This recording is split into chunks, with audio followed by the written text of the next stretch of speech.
श्रुतिस्मृतिपुराणानाम् आलयं करुणालयं नमामि भगवत्पादं शङ्करं लोकशङ्करम्।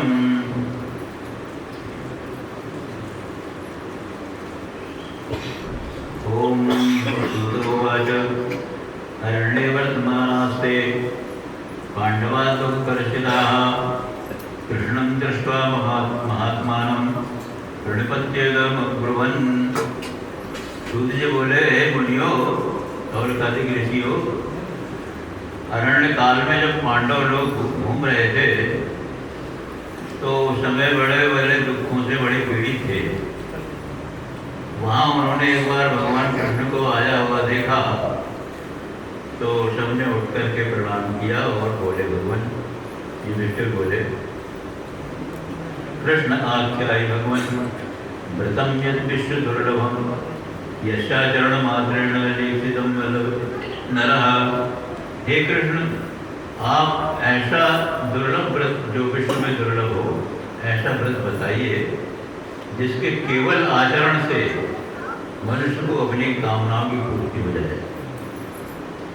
इस सुनकर के भगवान श्री कृष्ण बोले, श्री कृष्ण वाच अनंत व्रत महात्म्यम सर्वपाप प्रणाशनम सर्वकाम प्रदम नृणाम स्त्रीणांचैव विशेषतः। तो धर्मराज युधिष्ठिर, तुम्हारी जिज्ञासा करने के अनंतर हम उस व्रत के विषय में बता रहे हैं जिसका नाम है अनंत व्रत, जो समस्त पापों को नष्ट करता है और समस्त कामनाओं को देता है, मनुष्यों की कामना को पूरा करता है और खास करके महिलाओं की इच्छाओं को पूरा करता है, मतलब प्रधान है।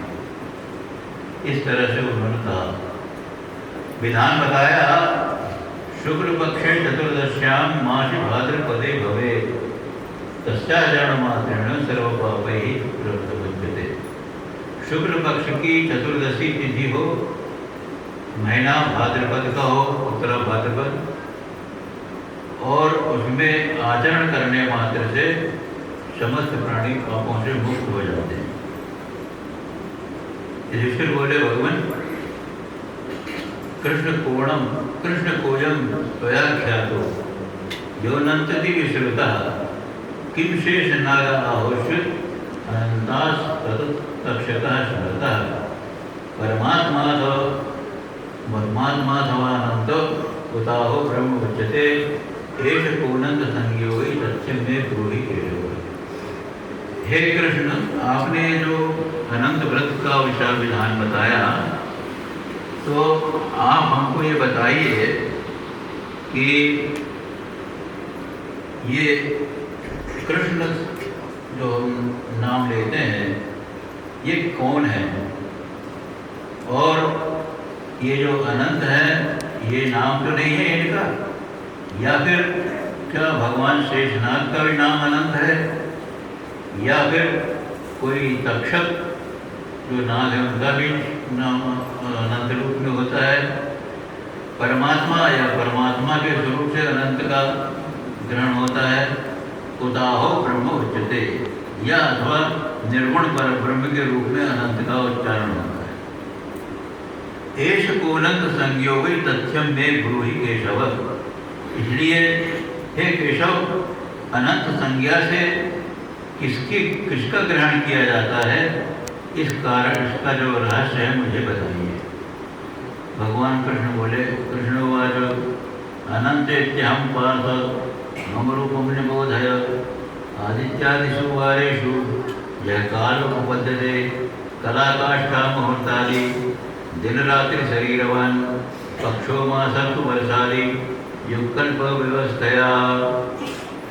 भगवान कृष्ण बोले, हे पार्थ युधिष्ठिर, अनंत ये जो नाम हमने कहा है ये मेरा ही रूप है, ये तुम समझो।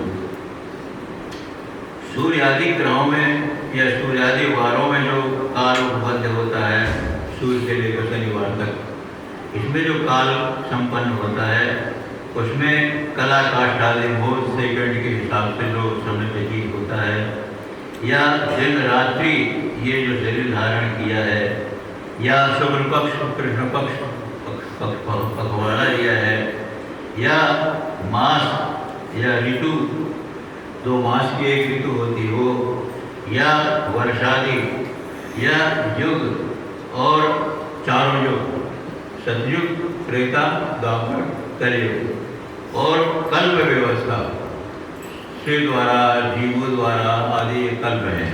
इनसे जो व्यवस्था बनाई जाती है वो सब जो है काल कहा है, और वो मेरा ही रूप है, उसको ही अनंत रूप से जानना चाहिए।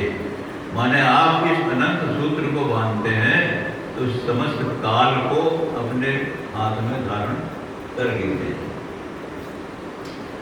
और सोहं कालोवतीर्णोत्र भूभारावतारणाय, वह मैं काल के रूप में यहाँ कृष्ण रूप में अवतरित हुआ हूँ। उसमें केवल पृथ्वी पर जो अधर्म का भार बढ़ रहा था उसको उतारने के लिए आया हूँ। दानवानाम विनाशाय, और दानव जो मनुष्य रूप में राजाओं के रूप में आ गए थे उनके विनाश के लिए मैं वसुदेव के कुल में प्रकट हुआ हूँ। अनंत मुझको तुम समझो हे कृष्ण, हे अर्जुन, हे युधिष्ठिर। कृष्णम विष्णुम हरिम शिवम ब्रह्मांडम भास्करम सोमम सर्वव्यापिनम ईश्वरम। मुझे तुम विष्णु, हरि, शिव, ब्रह्मा, सूर्य, सोम, सर्वव्यापक ईश्वर, विश्वरूप, महाकाय, सृष्टि संहार करने वाले, इन सब के विषय में तुम मेरे ही रूप को समझो।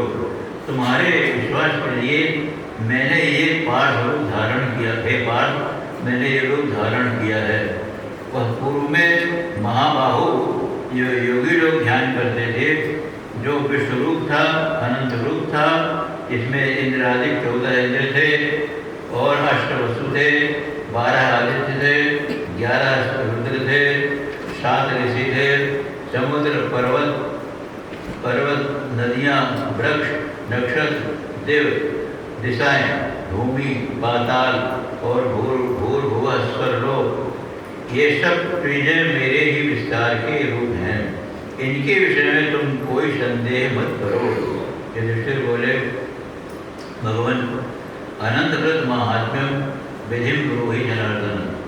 आप इस अनंत के व्रत के महात्म्य को, इसकी जो विधि है उसको बताइए। किम पूर्णम किम फलम चास्य विधानम चास्य कीदृशम केन चालव पुराचीर्णम मर्त्य केन प्रकाशितम एतत् सर्वं प्रयत्नेन विस्तार्य वद मे प्रभो। हे प्रभो, आप इसका क्या पुण्य होता है, इसका फल क्या प्राप्त होता है, और इसका विधान किस रूप का होता है, और इसका पहले आचरण किसने किया, और मनुष्य जिसने इसको प्रकाशित किया है, ये सब आप मुझे विस्तार से बताइए। भगवान श्री कृष्ण बोले, युधिष्ठिर, आशीत पुराकृत योगे सुमंतुर नाम वही भुजा। सतयुग में एक सुमंतु नाम के ब्राह्मण हो गए जो वशिष्ठ गोत्र में उत्पन्न हुए थे, और भृगु की कन्या उनकी पत्नी थी जिसका नाम था दीक्षा। उससे उन्होंने विधिवत विवाह किया। उसके काल के परिणाम से उसके एक कन्या हुई जो अत्यंत शुभ लक्षण की थी,